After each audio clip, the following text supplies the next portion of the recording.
저는 이제 2015학년도부터 바뀌는 입시 제도하고, 그 다음에 수시 전형에서 여러분들이 좀 염두에 두고 평소에 관심을 둬야 되는 내용들이 무엇인지를 간단하게 좀 설명을 드리려고 합니다. 갖고 계신 자료집은 22페이지입니다. 자, 뭐 너무 잘 알고 있는 내용이니까 제가 간단히 말씀을 드릴 건데요. 대학을 갈 수 있는 방법이 두 가지죠. 수시하고 정시. 이제 작년 8월 이후에 현 정부가 대학 입시 제도를 간소화하겠다라는 이유로 여러 번 이제 입시 제도에 관한 그 내용들을 발표를 했는데, 8월에 처음에 발표할 때는 이렇게 발표가 됐었습니다. 정시는 수능으로만 뽑아라. 그렇죠? 그 다음에 수시에서는 학생부와 논술과 특기자로만 뽑아라. 이렇게 세 가지로. 그래서 입시 제도가 되게 간소화될 거다라고 하는 기대가 좀 있었습니다. 그런데 그 이후에 전국을 5개 권역으로 나눠서 교가부가 공청회를 했고요. 그 공청회 과정에서 내용이 조금 바뀌었습니다. 바뀌면서 수시에 관한 내용이 조금 바뀌었고요. 그리고 그게 대학들이 각자 수용해서 작년 12월에 대학들이 구체적인 안들을 발표했는데, 그 안이 발표되는 과정에서 약간 좀 왜곡되거나 좀 과장된 내용들이 있었습니다. 그 중에 이제 가장 큰 게, 선생님 이제 정시가 대폭 늘어나는 거 아닌가요? 라는 거였었습니다. 그렇죠? 수시가 대폭 줄어드는 거 아닌가요? 그 중에서도 논술 모집 정원이 대폭 줄어드는 거 아닌가요? 그렇죠? 가장 거기에 결정적인 기여를 했던 게 서울대학이 논술을 폐지한다 그래서 그랬었습니다. 그렇죠? 근데 서울대학은 원래 논술을 안 보는 학교입니다. 수시에서는. 서울대 논술은 정시에서 보는 거였었습니다. 그게 없어진 겁니다. 그러니까 서울대 수시는 100% 입학 사정관제로 뽑는 겁니다. 그리고 논술을 받은 건 정시에서 일부 과만 논술을 봤었는데 그거가 없어진 거죠. 그렇죠? 실제로 올해 논술이 없어지는 대학은 국민대학교, 상명대, 성신여대 등이 논술이 폐지됩니다. 특징적인 게 국민대학교, 제가 이제 특정 학교를 뭐라고 이렇게 평가하는 건 아니고요. 국민대학교하고 상명대학교는 교가부가 지정한 부실대학입니다.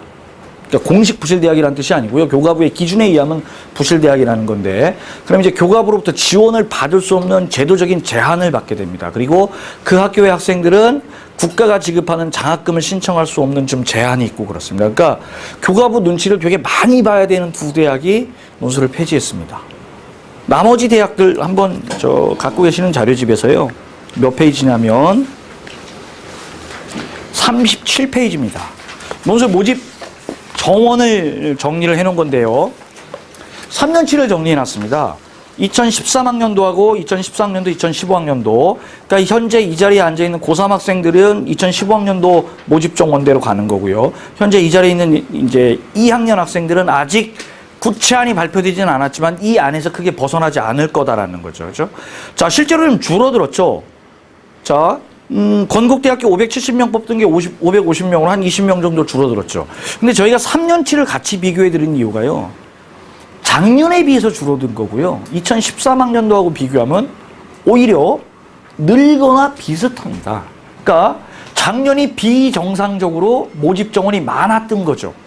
그게 정상적인 형태로 돌아가고 있는 겁니다. 오히려 논술 시험을 보지 않았던 세종대학이라든지 이런 대학들은 논술을 신설하고 있습니다. 그렇죠? 자, 제가 지금 여기 수시로 65%, 정시로 35% 이렇게 말씀드렸지만 이건 전국 평균치를 말씀드리는 거고요. 서울 소재 10개 대학 내지는 15개 대학으로 국한한다 그러면 약 7대3 정도의 비율입니다. 저게 위로 올라가면 올라갈수록 8대2 정도까지도 됩니다. 구체적으로 서울대학은 수시에서 80% 뽑는 겁니다. 그렇죠? 그러니까 상위권에 있는 대학일수록 수시에서 모집 정원이 좀 많다라는 겁니다. 그렇죠? 자, 정시에서 수능, 학생부, 대학별고사, 대학별고사를 보는 정시는 일부 사범대하고 교대밖에 없습니다. 그러니까 선생님이 될 아이들이기 때문에 인성검사라든지 교직 적성이라든지 이런 것들을 보는 거가 있고요. 없습니다. 나머지는.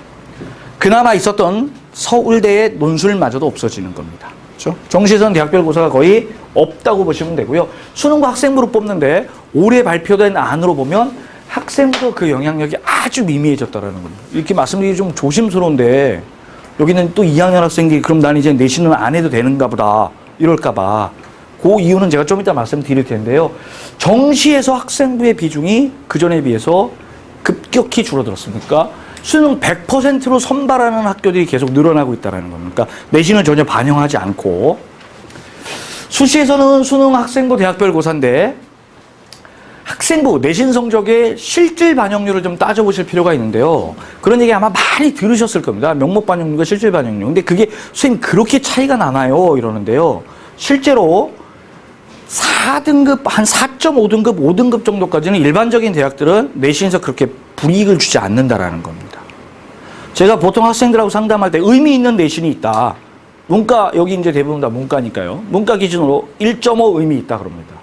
1.5 안에 들어오면 학교장 추천을 받거나 또는 연대나 고대를 학생부로 써볼 수 있답니다. 그렇죠? 자, 그 다음에 1.5가 넘어서 2.5 안에 들어오면 조금 의미가 있다. 1.5에서 2.5 사이는 뭐냐? 입학 사정관제를 써볼 수 있답니다. 자, 그럼 2.5 넘어갔어요. 2.5에서 4.5. 2.5나 4.5나 차이가 없습니다. 실제로 대학별 환산 점수로 계산을 해보면 작년 같은 경우는 제가 좀 말씀드리면 예를 들어서 중앙대학교가 학생부를 400점, 논술을 600점 만점으로 총 1000점 만점으로 계산했었는데 중앙대학교에 내신이 한 3.5 정도 되는 학생을 넣고 계산을 해보면 400점 만점에 397이나 398점 정도 나옵니다. 그러니까 의미가 없는 점수죠. 1000점에서 3점 내지 4점 정도 감점된다는 겁니다. 이건 제가 중앙대학교의 예를 들어서 그런 거고요. 모든 대학이 다 그런 건 아닙니다. 예를 들어 홍익대학이라든지 이런 대학들은 내신 반영 비율이 너무 높아서 내신이 3.5가 넘어가면 논술로 쓰기 조금 어렵습니다. 그런 것들을 담당 선생님이 학생의 내신, 학생부를 갖다 놓고 꼼꼼히 같이 계산을 해봅니다. 어느 학교 정도가 지원 가능하겠다 또는 어느 학교가 좀 더 유리하겠다 불리하겠다라는 거죠. 그렇죠? 그 다음에 이제 학생들의 초미의 관심사가 수능입니다. 대학별 고사. 그러니까 수능에서 수능은, 수시에서 수능은 최저 기준으로 작동하는 거죠. 수능 최저 기준으로. 작년까지만 하더라도 우선 선발이라는 게 있었습니다. 수능을 잘 보면 그 학생은 따로 별도로 이제 선발 과정을 거쳐서 뽑아주는 거였었죠. 일반적으로 이랬었습니다. 작년에 연세대학이나 고려대학이나 성균관대학교, 서강대학교, 중앙대학교 정도까지가 우선 선발이 국영수를 합쳐서 5등급이었었습니다. 그렇죠? 일반 선발이, 그러니까 국영수를 합쳐서 4등급이었습니다. 그리고 일반 선발이 6등급이었습니다. 그러니까 국영수를 합쳐서 4등급이라는 건 조합이 딱 한 가지밖에 없죠. 1, 1, 2. 한 과목 2등급 받아도 된다고 그랬었습니다. 그건 영어 때문에 그랬었던 거죠. 영어 A, B 때문에 영어 B형을 보는 학생들이 불리할 거다. 1등급 받기 어려울 거다. 그래서 그 학생들까지 구제해 주겠다고 합의 4등급을 걸었었습니다. 근데 보통 이렇게 합 4등급 범위 안에 들어오면은 실질 경쟁률은 아마 수시를 직접 지원하지 않았다고 하더라도 선배들 얘기나 아니면 언론을 통해서 보셨겠습니다만 경쟁률이라는 게 보통 30대 1, 40대 1, 아주 심한 경우에 막 100대 1이 넘어가고 200대 1에 육박하고 이러지 않습니까? 거의 로또 수준이죠, 그 정도면. 근데 우선 선발 범위 안에 들어오면 실질 경쟁률은 약 8대 1 정도로 떨어집니다. 그러니까 수능 그 조건을 맞출 수 있는 학생들이 적어서 그런 거죠. 일반 선발 조건으로 넘어가면 보통 한 30대 1에서 40대 1 정도 되죠. 그러니까 작년까지만 해도 수능을 잘 본 학생들에게 유리한 측면이 있었습니다. 그런데 올해부터 나타난 특징이 뭐예요? 수능 우선 선발이 사라진 거죠. 그러니까 우선 선발과 일반 선발로 구별해서 뽑을 수 없습니다.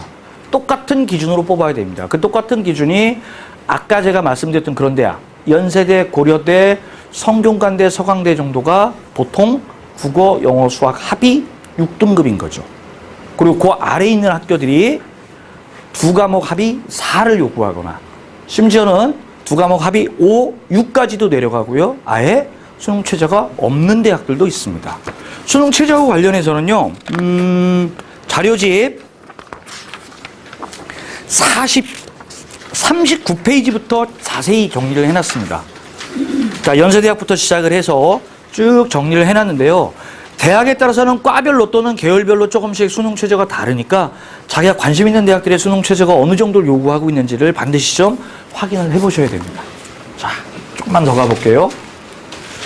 잘 아시다시피 정시는 지원 횟수가 3회죠. 가나다고는 하나씩 지원할 수 있고요. 지금 거의 정시 지원이 끝나가고 있습니다. 그러니까 정시 그러니까 전형이 지금도 한참 대학들은 추가 모집을 발표하고 있습니다. 그러니까 여러분들 선배들이 추가 모집을. 그렇죠? 근데 아마 거의 다 끝나가고 있는 시즌이고요. 다음 주쯤 되면 아마 올해 입시가 실질적으로 공식적으로 마감이 될 겁니다. 수시는 총 6번 지원할 수 있는 거고요. 6번 지원할 수 있는 겁니다. 꼭 6번을 해야 되는 건 아니고요.